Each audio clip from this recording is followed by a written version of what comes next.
Hello, my name is Dilsa Johnson, and today I'll be presenting an exercise-based intervention program for a child with cerebral palsy, focusing on improving physical function, sport participation, and overall psychosocial well-being. Cerebral palsy is one of the most common childhood physical disabilities and it significantly affects movement, posture, and functional ability. However, research has shown that targeted based exercise interventions can play a key role in improving strength, mobility, and participation in physical activity. So this presentation will focus on a participant named Jane, and I will discuss her background, the impacts of cerebral palsy in her everyday life, and evidence-based intervention program that is designed to support her specific involvement in an adaptive soccer program. So just a bit of an introduction. Cerebral palsy is not only a physical condition, but one that greatly influences social development, confidence, and long-term health outcomes. Children with cerebral palsy often participate in less physical activity than their peers, which may increase their risk of just overall reduction in physical fitness, lower self-esteem, and social exclusion. Therefore, early and well-designed exercise programs that can be easily implemented into children's everyday lives are very important in helping children develop functional independence and social inclusion. In Jane's case, the intervention was designed to support her physical development while also enabling her to engage in activities she enjoys, which is soccer. This approach aligns with research suggesting that goal-oriented and meaningful activities improve adherence and outcomes in rehabilitation programs. So going into a participant overview for Jane. Jane is a young 8-year-old girl. She's a student living with cerebral palsy who is highly motivated and really wants to engage in sport and physical activity.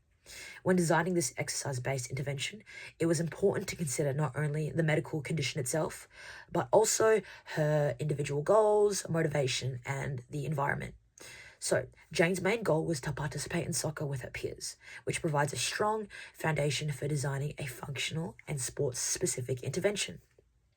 Motivation, in general, is actually a critical factor in any rehabilitation program and success in exercise adherence, as studies show that children who are more likely to improve in these programs if they include engaging, enjoyable, and socially meaningful activities. Because of this, the intervention focuses on building physical capability while integrating activities that directly relate to soccer. So, going into a bit of detail about her health and functional history, Jane's health and functional history indicates challenges commonly associated with the cerebral palsy. This includes reduced muscle strength, impaired motor control, and balance difficulties.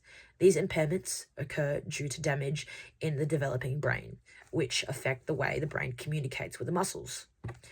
As a result, movements can appear less coordinated, slower, or more effortful compared to typically developed children. Research has shown that muscle weakness, particularly in the lower limbs, is one of the most major contributors to functional limitations in children with cerebral palsy. Therefore, with the correct application of strengthening and functional training, we can use these components to make a suitable exercise program for Jane that she can adhere to and eventually improve her overall functionality in life. So going into her physical limitations, Jane experiences several physical limitations that affect her participation in everyday living and sport.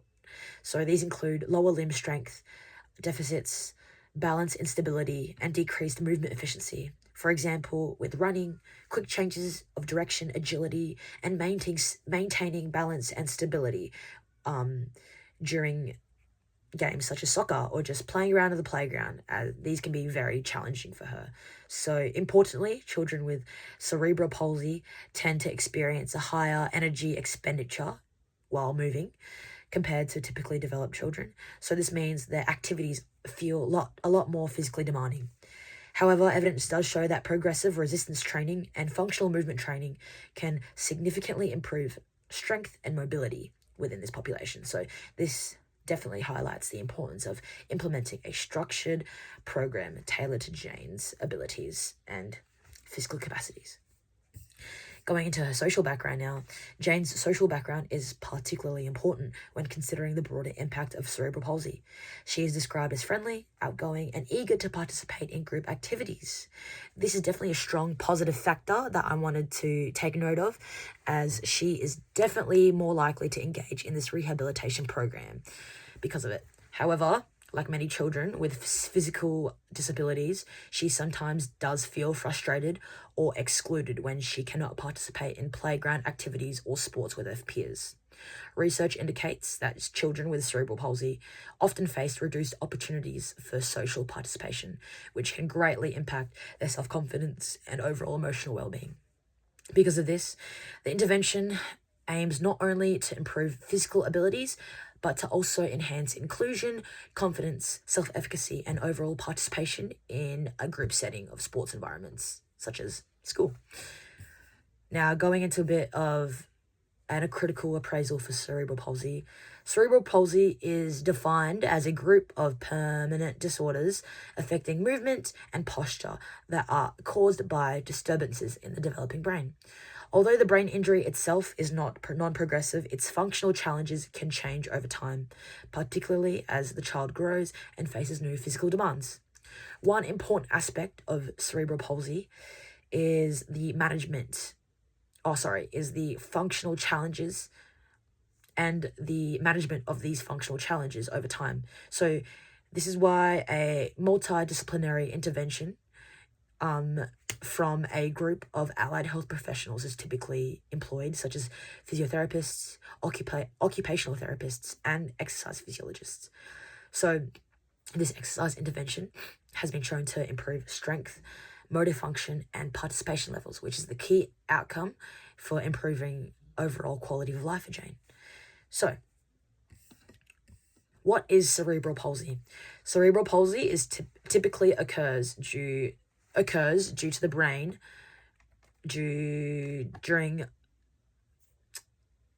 before, during, or shortly after birth.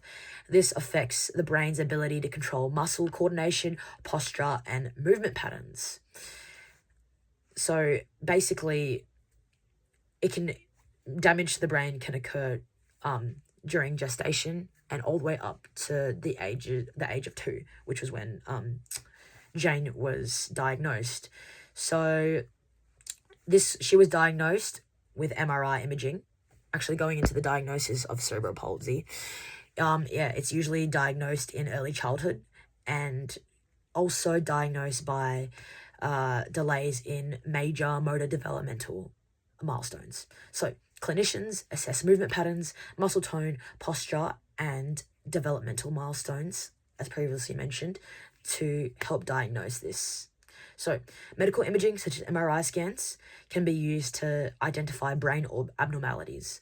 And early diagnosis is particularly important because it allows for early intervention, which is associated with better long-term functional outcomes.